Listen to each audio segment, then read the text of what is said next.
unfortunately there's no water in this pool, so I have to literally climb in here. So here I go. You should start to see me coming into frame. All right, I'm in the grotto. I gotta cut the liner out of here. I'm probably gonna be asking the guys for some tools. Hey Bob, can you get me a drill and that seat removal tool, please? And Joe, if you want, when you're ready, I could start yanking on the light that's in here for you. See which one that one is? Yeah. Okay. Whenever you want. Drill that one. We can do that right now. I was just going to figure out the We can do that now, Joe? Okay. What else, buddy? I said the drill and, the seat removal tool. This thing right here? Yep.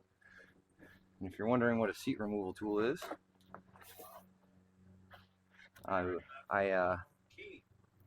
it's a, Bob Jones calls it a key. I like that. Yeah, yeah, Bob, it's definitely that too. All right. So if I start blocking the screen from where I have it right now, I apologize. I keep doing my job, so even though I'm recording, I still gotta do my job. I think y'all understand what I'm saying. All right, so I'm gonna swing this out to my new helper, Tom. Sure. Got it. Thanks, Tom. Thanks, Tom. It's Tom, people. Okay.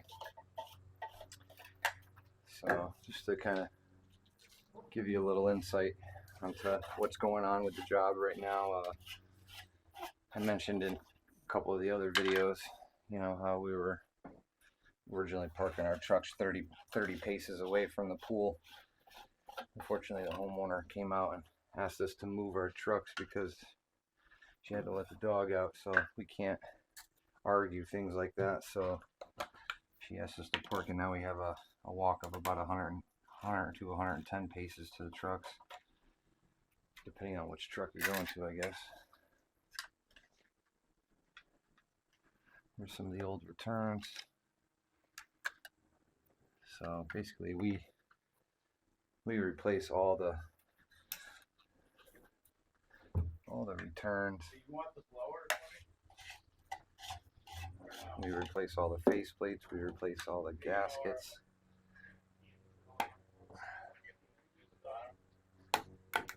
Sometimes these are a little hard to get out.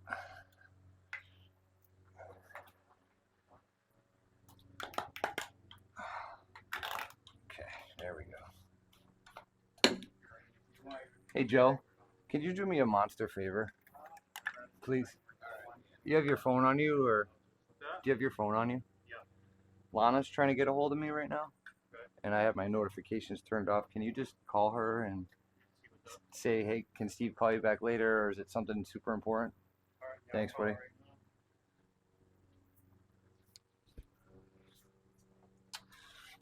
Lana's the person in charge at the Human Resources Department. Did I? Oh, I handed up. I handed that out by accident. And she's calling me on the phone, but of course my phone's recording me right now, so I asked if Joe could call her. So I was trying to explain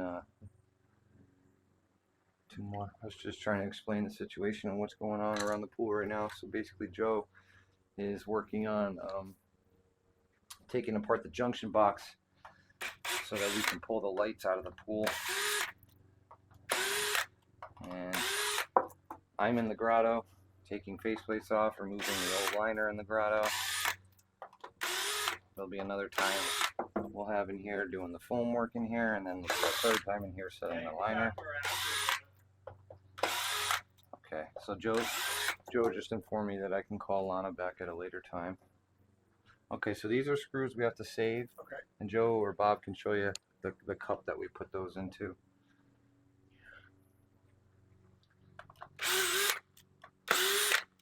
So I was telling Tom what we normally do with the screws for the faceplates that we take out. We usually put them all in a cup, put duct tape over it, and label them return faceplate screws, skimmer faceplate screws, light faceplate screws, stair faceplate screws. Those would all get separate containers. So in this grotto, there's a total of 5 returns and 1 light. And to be frank, this is probably only my 2nd time inside a grotto. So in order to take the light, I'll need a set of needle nose pliers, and then I'll be ready to do that at any time that you see fit. So there's about 2 feet of water left in the pool now, and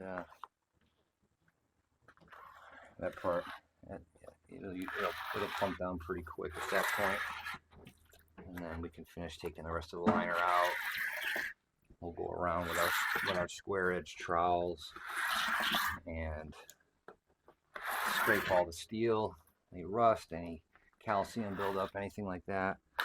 We'll go around, we'll inspect the coping track, make sure the coping track's not pinched or caked with dirt anywhere. And if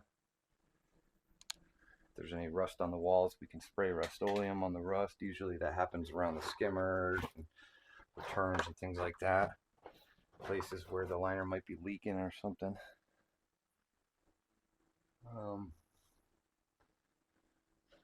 Once that part's done, we can kind of start applying the wall foam. So, having a hard time getting the liner out of the track here. To get it started, there we go.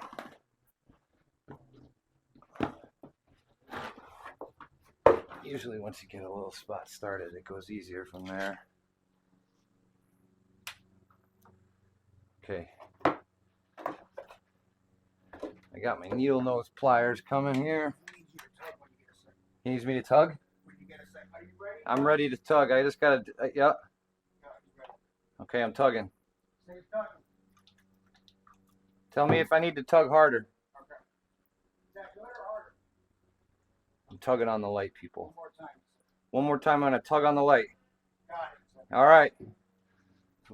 So basically, Joe is probably 75 feet away, where the light conduit to this light goes into a junction box, and he's already disconnected all those connections, and we're trying to determine which light this is, because when we pull it out, we need to label this light for this specific location, and make sure that, you know, because all these lights are going to be cut to different lengths. Okay, I found a spot that the track got pinched really good.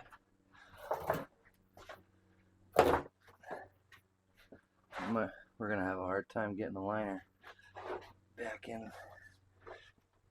The track is like super pinched. Let me show you what I'm talking about. Probably not gonna be able to see. I'll try. Let me bring you over. Basically, that track is all pinched. You know, you can see right here. It's all pinched. You know, right here, it's all pinched. So I have a tool to try to. You guys like that right there? So I have a tool that I use to try to widen that track. You know, basically what happened is when they did the patio or put their edge stoning on here, it pushed the top of the coping track down, pinching it in place. There's a lot of, you know, you gotta remember, there's a lot of weight in this grotto here.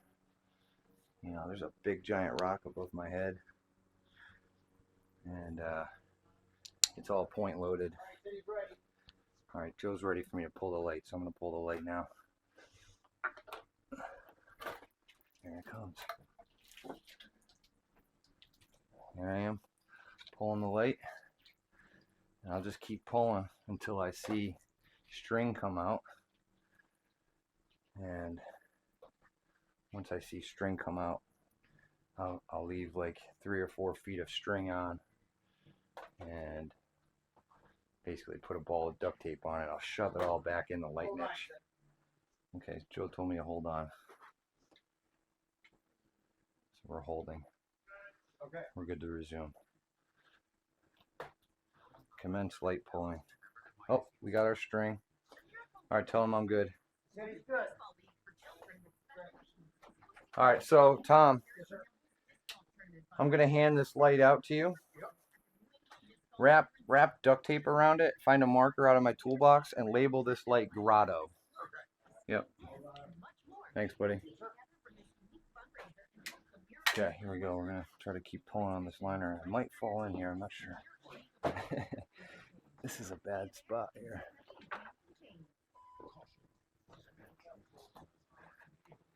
Yeah, it's pinched really good. You know, these are just the challenges you get with some of these pools that you're, you know, I'm sure some of you gunite guys are saying that's why we do gunite pools, but you know, us as liner people, we're trying to prove that we can, you know, we can do the same type of stuff. So it's gonna be a little hard to get this piece out. We'll just kind of cut the bulk of the meat off.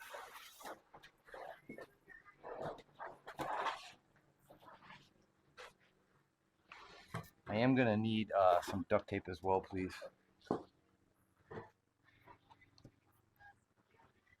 Okay, so we're gonna be wrapping this video up here in a little bit. You've been seeing me in the grotto for about 15 minutes now, and now we're getting to the point where I'm struggling to take out 2 feet of liner in a certain area where the liner got pinched really bad. So, you know, basically I'm gonna have to try to pry the coping track down, and I'm gonna be limited on the amount of room that I can do that, because obviously I can't pry up, you know, not with all this concrete and cement around the edge of the grotto here. So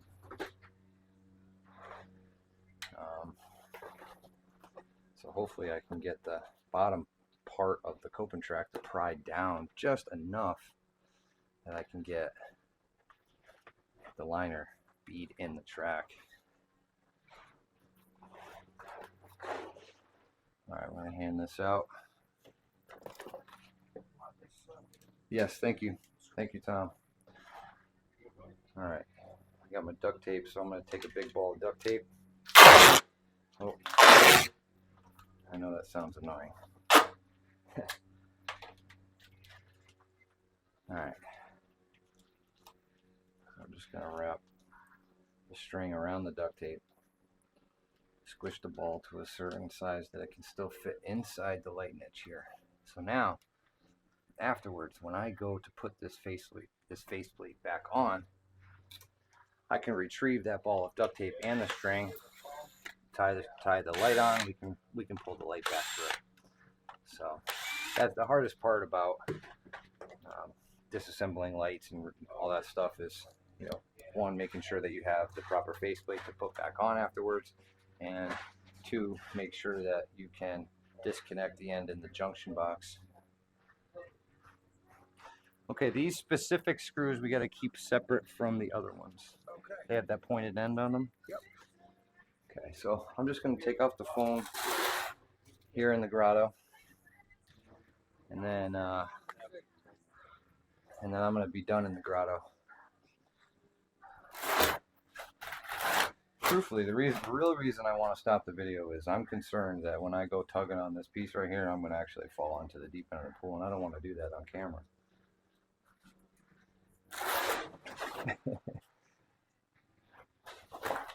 I mean, let's be honest with each other.